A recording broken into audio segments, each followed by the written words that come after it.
Morning class 10। आज आपका chapter number 3 the two stories about time. Two stories about time, ये आप पढ़ रहे हैं टाइम में चैप्टर नंबर 3। आज पार्ट 1 है, पहला होगा इसका एक हिस्सा। हम पढ़ने से पहले जाने इसमें दो कहानियाँ हैं, दो स्टोरियाँ हैं। पहली है ये फर्स्ट फ्लाइट जो कि आज पढ़ेंगे, फिर दूसरी है ब्लैक एरोप्लेन जो अगले दिन पढ़ेंगे। कहते हैं कि व्यक्ति ना पढ़ने से पहले जाने कि जो व्यक्ति जिसके पास हिम्मत होती है वो ऐसे काम कर सकता है।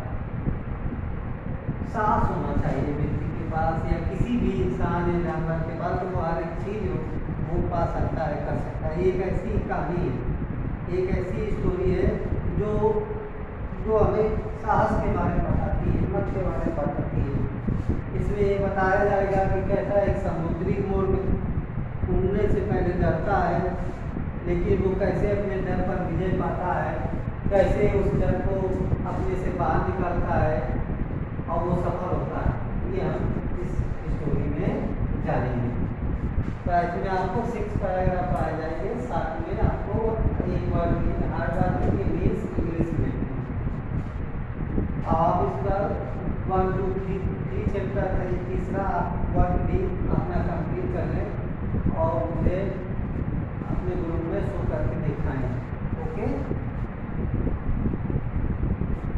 पहला पैराग्राफ है the young seagull was alone on his head. His two brothers and his sister had already flown away the day before. He had been afraid to fly with them. Somehow, when he had become afraid, the great expanses of sea stretched down beneath, and it was such a long way. He had run away back to the little holes. छोटा समुद्री मुर्ग अपने शिलाफलक पर अकेला बैठा होता है। उसके 2 भाई, एक बहन, उसके माता पिता उड़ करके उड़ जाते हैं। वो अकेला वहीं शिलाफलक पर बैठा रहता है डर के कारण। वो उड़ता नहीं है डर के कारण। किसी तरह वो शिलाफलक के किनारे तक तो आ जाता है, लेकिन उसकी हिम्मत नहीं होती। उसके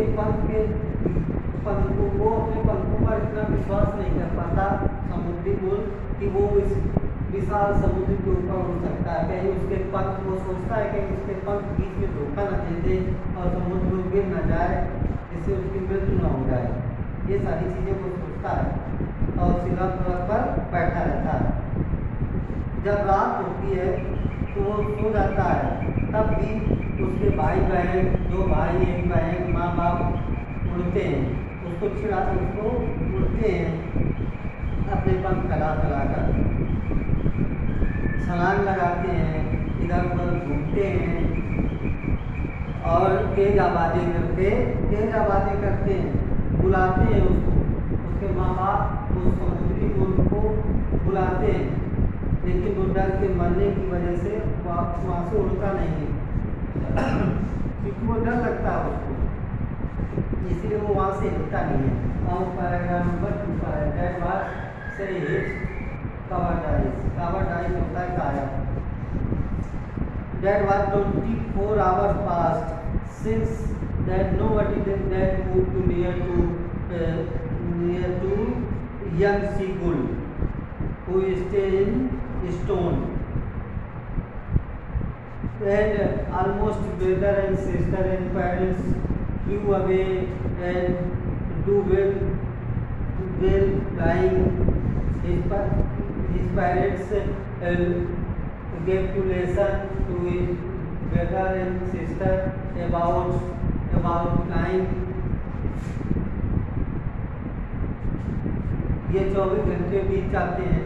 पहले की बात थी, उसके बाद कोई नहीं जाता। उसके माँ बाप, उसके भाई बहन सब उड़ते हैं। उसके माँ बाप उसके 2 भाइयों और 1 बहन को उड़ने की कला सिखाते हैं, कैसे समुद्र से की लहरों से बचना है, कैसे समुद्र से मछली को निकालना है और ये सारी चीज़ें। और उड़ने की कलाएँ अपने दोनों भाइयों और बहनों को जो अपने माँ बाप के द्वारा उड़ते वो तो उड़ते बोलते व सीखते देखता है वहीं चट्टान से बैठा, लेकिन इतना कायर होता है, इतना उसे डर होता है कि वो वहाँ से उड़ता नहीं है। आप तीसरे पैराग्राफ पर हैं, दर्शन से लेकर इस सन के पैराग्राफ वाले पैराग्राफ में 2 पैराग्राफ है, ये छोटा है इसलिए तो पढ़िए। दर्शन से लेकर के टू वेटिव तक, यहाँ तक आप पढ़ेंगे। सूरज the sun was now ascending to the sky side, and when the sun ascending to sky side, the light of sun throw away two stones where the young seagull sat. So some of hardness, young seagull built some hardness to raise up sun, but try to hidden under wings.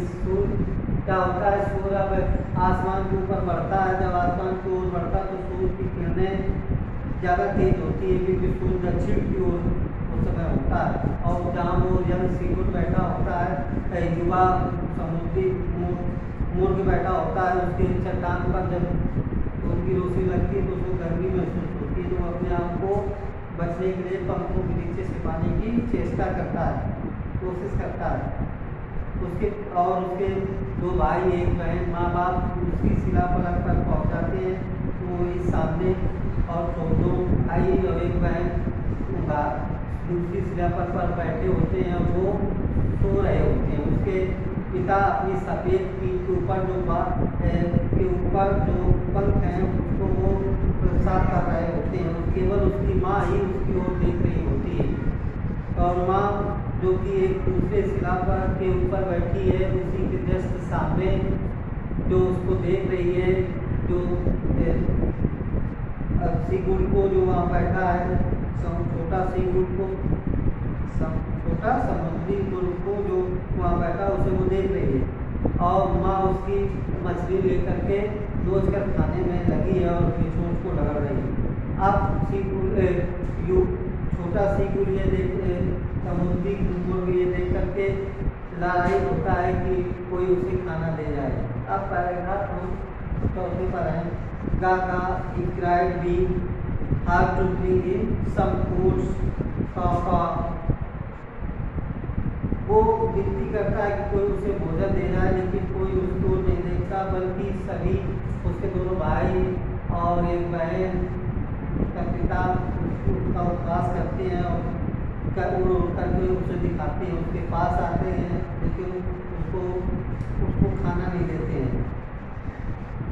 उसकी माँ जो होती है वो उड़ करके उसकी ओर आने की कोशिश करती आती है। जब उसकी अपनी माँ को वो छोटा समुद्री मुर्ग आता देखता है तो वो और खुश होता है, और शिला पलट के दूसरी तरफ आ जाता है अंत में।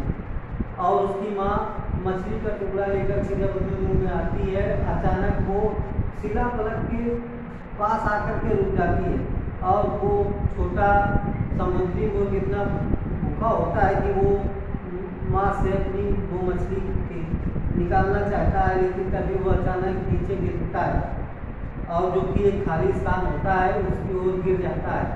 और एक ही मिनट में उसे लगता है कि अब वो गिर गया, लेकिन एक ही मिनट में वो गिरता नहीं है, बल्कि थोड़ा नीचे की ओर जा रहा होता है। उसके पंख खुल जाते हैं और उसके पंख खुल जाते हैं। अचानक वो फिर अपने पंखों को संभालता है और एक उड़ान ऊपर को आने के लिए अपने पंख चलाता है। उसे महसूस होता है कि उसके पंख जो होते हैं, जब वो नीचे गिरता है कि कोई हवा उसमें लग रही है, उसके पंख को ऐसे महसूस होता है कि खुल गए हैं।